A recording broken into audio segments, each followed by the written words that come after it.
Yo, what's up everybody, yo? Look, man, it's your boy KT and we back for a Try Not to Get Scared challenge tonight. Are you excited for this, man? Because I am kind of excited. Hey, man, what can I say, man? This is some scary shit, and I don't want to have this on my mind after I get off this chat, yo. I'm just keeping it real, man. After I cut the video off, I still got to sleep with this on my mind. Do you know what that feel like? Well, yeah, you do, considering you're watching this. Never mind, scratch that. We all gonna enjoy this together, man. Let me know in the description below whether or not y'all fuck with this or not, but we gonna dive right up in this, man. Yo, this is by Mr. Nightmare, and this is called 3 Creepy True Hitchhiking Horror Stories. Let's go. Y'all ready? I am. I got my blankie, y'all. Hell yeah, I got my blankie.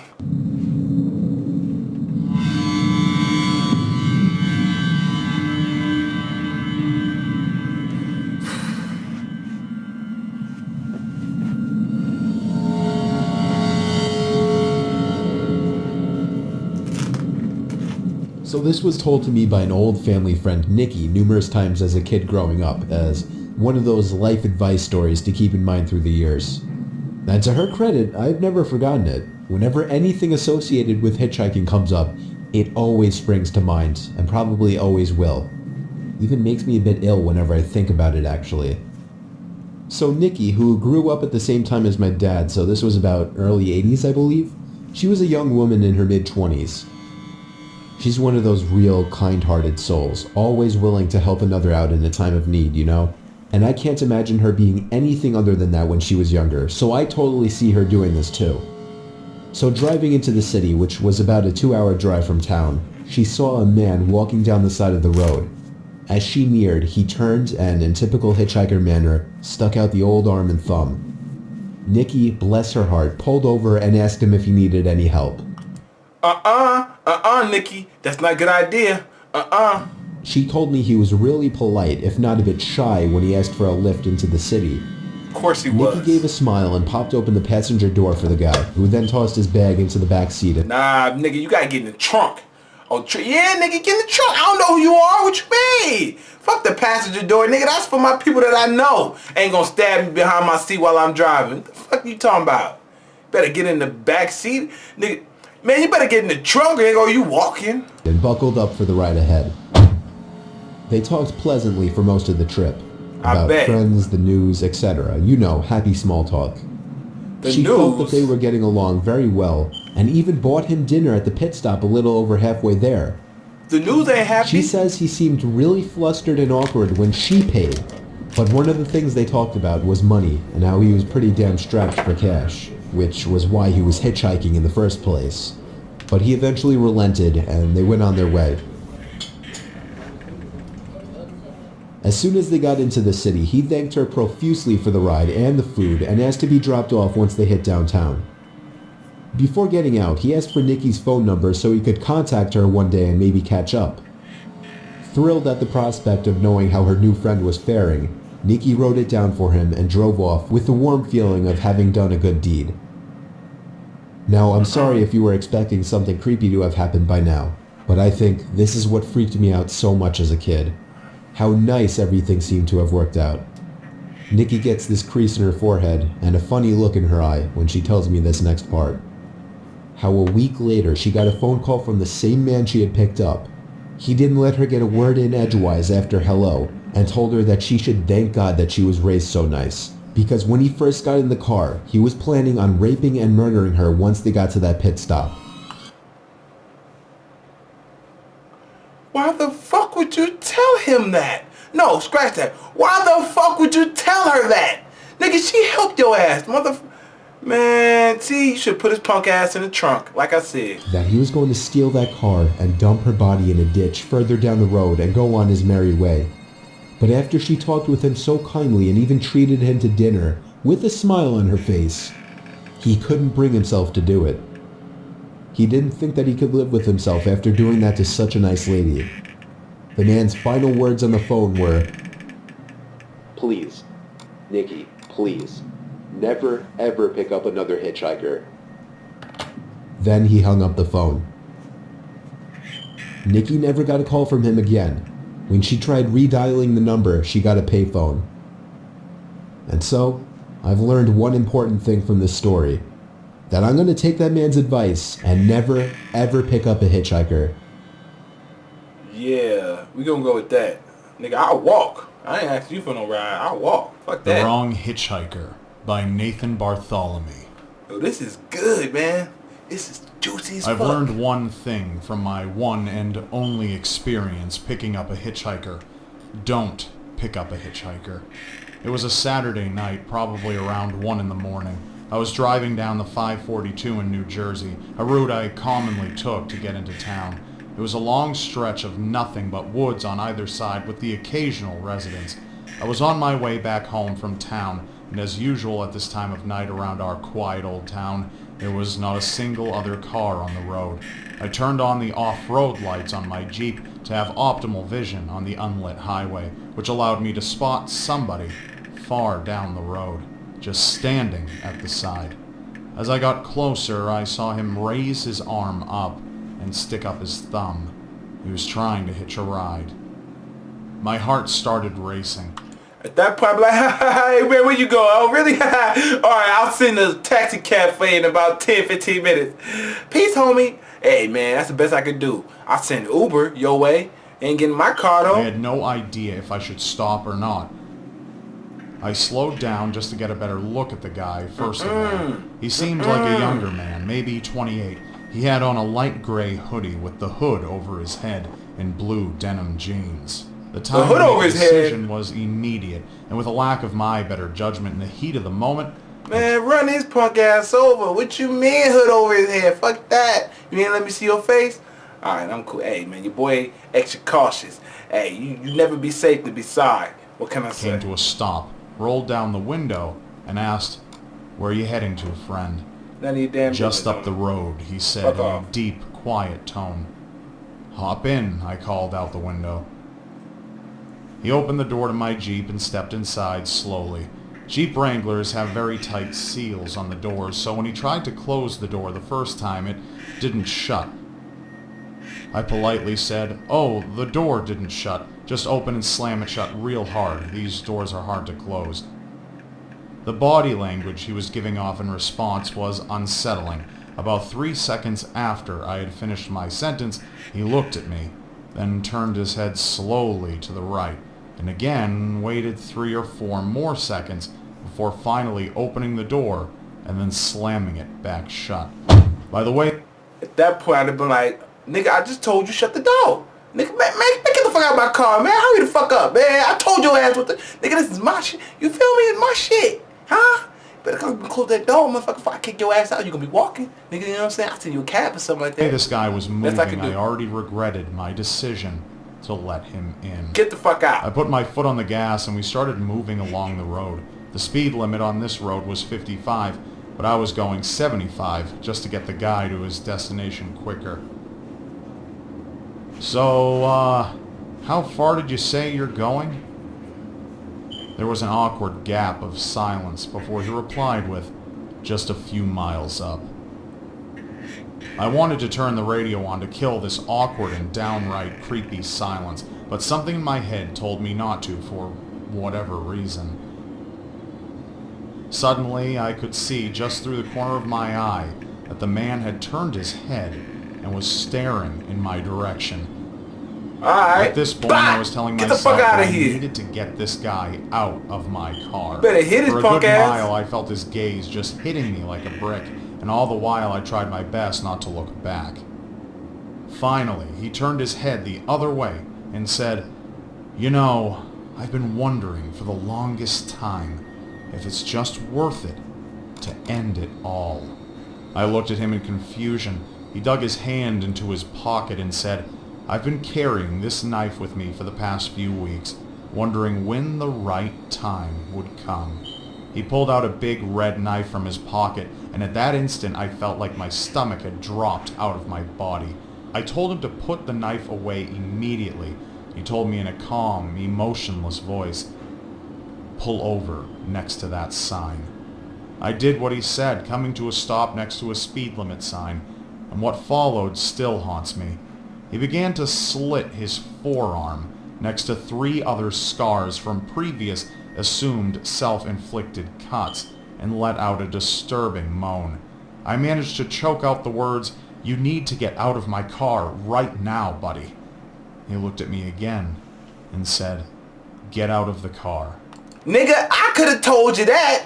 Don't call him buddy. You're making him think of your friend, man. I wouldn't listen to you either. What you mean? Get out of my car. He probably laugh at you in his head. "I want to show you something."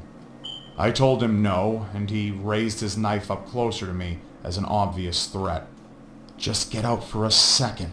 There's something I want to show you behind that sign." Hell to the fuck no. I knew my Get the life was fuck on out the my line and car. I had to be smart. I said, "Yeah, okay, man. Let's go." I opened the door to my Jeep, making a point of leaving it open, raised my hands in the air and backed away slowly from the door. He too left the car and started walking over to my side. At the exact moment that he was directly behind the car, I jumped back in, threw it into drive, and floored it down the road, never looking back. I got back home within 10 minutes, still breathing heavily and wanting to throw up. This was the scariest thing that has ever happened to me, and I urge everybody and anybody that if you by some chance see a hitchhiker on a dead road at some odd hours of the night, do not take any course of action other than speeding right past them. That's fucked up too, cause what if that person really needs our help? Like, now niggas is so scared now because of those fucking few crazy motherfuckers that they won't pull up a real nigga that ain't about that shit, who just want to get home and get to their wife and their kids, their family, man. It's kind of like, what about them niggas, huh? What about them? Alright, we get it. There's crazy motherfuckers that want to do weird shit because they're unhappy with their lives. Fine. Alright, I give you all that. But what about the niggas? Man, I could be hitchhiking, man. What if I need a ride? I ain't trying to hurt nobody. I just want to ride your car, listen to some music, you know what I'm saying? Smoke some thing, you know what I'm saying? Chill with y'all. Eat some food. Hopefully you got some drink for me and shit like that, you know what I'm saying? Comfort your boy. Man, you got a seat warmer too, man. A back massager, you know what I'm saying? You know, masseuse, all that. Man, I just want to do that. And niggas is fucking it up for the good ones. And I don't like that.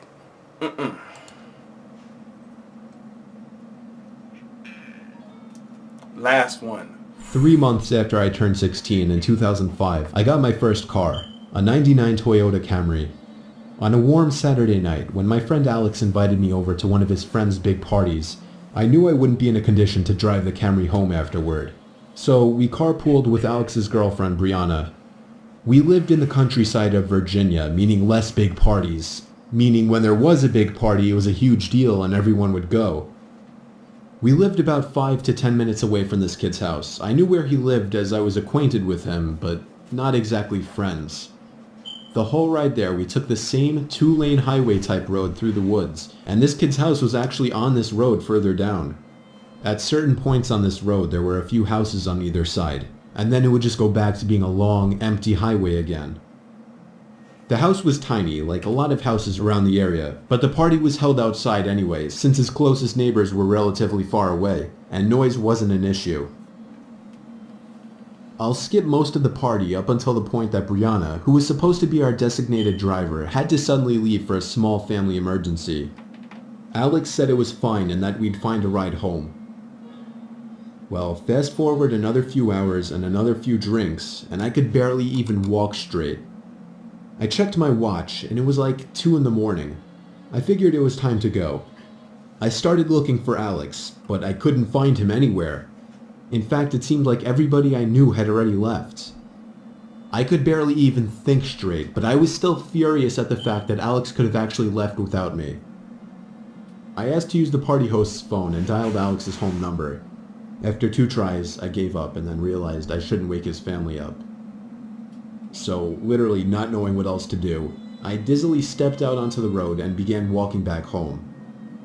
I knew this walk would take anywhere from half an hour to an hour in my condition. Maybe after 15 minutes of walking down the road, the slight shine of car headlights on the road was fading in from behind me. Jumping for joy inside, I lifted up my arm and stuck out my thumb. As the car neared, it slowed down and came to a stop right next to me. The man driving the '98 Ford Explorer rolled down the window and asked where you headed.